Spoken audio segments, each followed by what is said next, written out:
بسم اللہ الرحمن الرحیم. انگنت درود و سلام جناب محمد رسول اللہ صلی اللہ علیہ وسلم کی ذات پر، ان کے آل پر اور ان کی اولاد پر. ناظرین، ملک میں بظاہر ایک سکون کی سی کیفیت پیدا ہو گئی ہے اور عدالتوں نے 13 اکتوبر تک کا وقت دے دیا ہے حکومت کو مختلف سوالات کے جوابوں کے لیے. لیکن بعض ایسے سوالات بھی اٹھائے گئے ہیں کہ جو میں سمجھتا ہوں 13 اکتوبر کے بعد اگر ان پر بحث ہوئی تو مزید صورتحال خوفناک ہو جائے گی. وہ یہ کہ حکومت نے یہ پوچھا ہے کہ سوئس مقدمات میں جن پیسوں کا ذکر کیا گیا ہے یا سوئس مقدمات کے حوالے سے جو پیسے واپس ملک میں آنے چاہیے تھے وہ کہاں گئے ہیں. لیکن عدالت نے ایک اور سوال اٹھایا کہ اس طرح کا اور کتنا پیسہ ہے جو ملک سے باہر گیا اور کہاں گیا.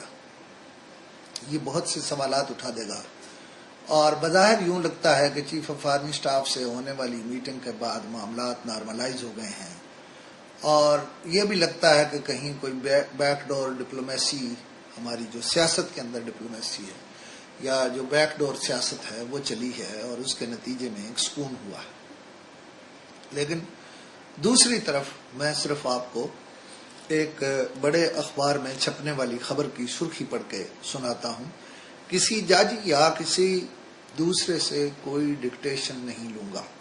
یہ کون کہہ رہا ہے؟ جناب صدر آصف علی زرداری صاحب کہہ رہے ہیں.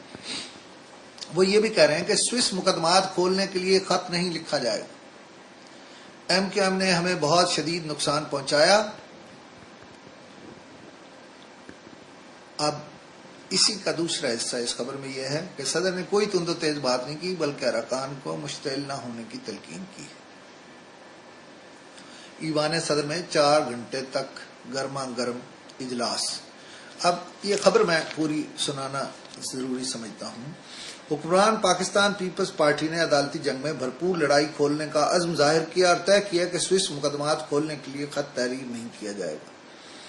ایوان صدر میں کم و بیش 4 گھنٹے تک جاری رہنے والے اجلاس میں صدر آصف علی زرداری نے کہا کہ امریکہ ہم سے خوش نہیں ہے. وہ ہم سے ایسی چیزوں کا تقاضا کر رہا ہے جو ہم پوری نہیں کر سکتے. اس طرح ایم کیو ایم نے رواداری کے لیے ہمیں سخت نقصان پہنچایا. ہم بھی ایسا کر سکتے ہیں لیکن سیاسی رواداری کے لیے اس سے گریز کر رہے ہیں. اور حکمران پارٹی کے قریبی ذرائع سے پتہ چلا ہے کہ صدر نے کہا ہے کہ عدالتوں سے نمٹنے کے لیے معاملے میں ہمیں گمراہ کیا گیا. تاہم مجھے اپنے وزراء پر فخر ہے. میں اپنے کسی بھی وزیر کو برطرف نہیں کروں گا. پیپلز پارٹی سے تعلق رکھنے والے اعلی پارلیمنٹ کے اجلاس میں سابق وفاقی وزیر برائے دفاعی پیداوار قیوم جتوئی نے مسلح افواج کے بارے میں سخت زبان استعمال کی، جنہیں 2 روز قبل وزیر اعظم سید یوسف رضا گیلانی نے فوج اور چیف جسٹس کے خلاف زبان درازی پر سبکدوش کر دیا تھا. قیوم جتوئی نے کہا آپ فوج سے میز پر بیٹھ کر بات کریں اور اسے پوچھیں کہ وہ کیا چاہتی ہے.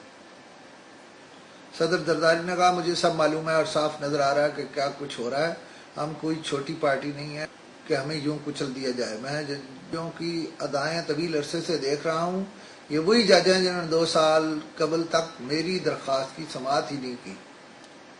انہوں نے نام لیے بغیر اپنے ایک سابق اٹارنی جنرل کا ذکر کیا جس نے این آر او کو جڑ سے ختم کرنے کا مشورہ دیا تھا اور کہا کہ وہ ہمیں گمراہ کیا گیا تھا. اب ناظرین سوال یہ ہے کہ یہ لب و لہجہ تو یہ بتاتا ہے کہ پیپلز پارٹی ڈٹ گئی ہے اور پیپلز پارٹی مقابلہ کرے گی ججوں کا بھی، عدالتوں کا بھی، اور وہ فوج کو بھی انڈرمائن کر رہے ہیں.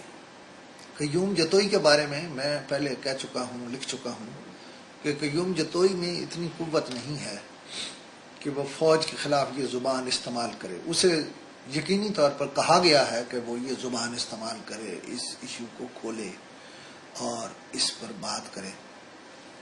ناظرین اگر یہ بات کھل گئی اور اگر فوج کو میز پر لانے کی بات کی گئی، وہ تو میز پر ہیں، وہ کل آئے ہیں چیف آف آرمی سٹاف، انہوں نے گفتگو کی ہے، لیکن لگتا ہے منصوبہ کچھ اور ہے. اور اگر یہاں منصوبہ کچھ اور ہے تو پھر کہیں اور بھی منصوبہ کچھ اور ہے. اور میری تو عام زبان میں یہ بات کئی بار لکھ چکا ہوں کہ جو نظر آ رہا ہے وہ ہے نہیں اور جو ہے وہ نظر نہیں آ رہا. لوگ بڑے کانفیڈنٹ ہیں. میری کشمیر کے ابھی ایک وزیر سے بات ہو رہی تھی جو سابق وزیر ہیں کشمیر کے، جو اس اجلاس میں شریک تھے. انہوں نے مجھے کہا کہ کوئی فکر کی بات نہیں، بہت کانفیڈنٹ ہیں. جو بھی کارکن ہوتے ہیں وہ اپنے لیڈروں کو کانفیڈنٹ دیکھ کر مزید کانفیڈنٹ ہو جاتے ہیں. لیکن میں سمجھتا ہوں کہ بہت زیادہ کانفیڈنس بھی انسان کو بعض اوقات گمراہ کر دیتا ہے یا اسے غلط طرف لے جاتا ہے یا اس سے غلط فیصلے کرواتا ہے. میں سمجھتا ہوں فیصلے درست ہونے چاہیے، ملک کے مفاد میں ہونے چاہیے، معاذ آرائی نہیں ہونی چاہیے، ملک کو آگے جانا چاہیے، ملک کو معاشی طور پر مستحکم ہونا چاہیے. لیکن یہ تب ہوگا جب حکمران جو ہیں ان کی ول موجود ہوگی. اور ناظرین، میں آپ سے روزانہ بات یہاں ختم کرتا ہوں کہ ہمیں اس ملک کے مجبور، مقہور اور بے بس لوگوں کے لیے کام کرنا ہے. اور میں کام کر رہا ہوں زکوٰۃ و صدقات ٹرسٹ کے ذریعے، جناب ویلفیئر کے ذریعے. زکوٰۃ و صدقات ٹرسٹ کا اکاؤنٹ نمبر آپ دیکھ سکتے ہیں، اس میں ہمارے ساتھ چل سکتے ہیں. لیکن مجھے بہت گلہ ہے آپ سے کہ آپ نے جس بات کو اہم سمجھنا چاہیے اس سے آپ اہم نہیں سمجھتے.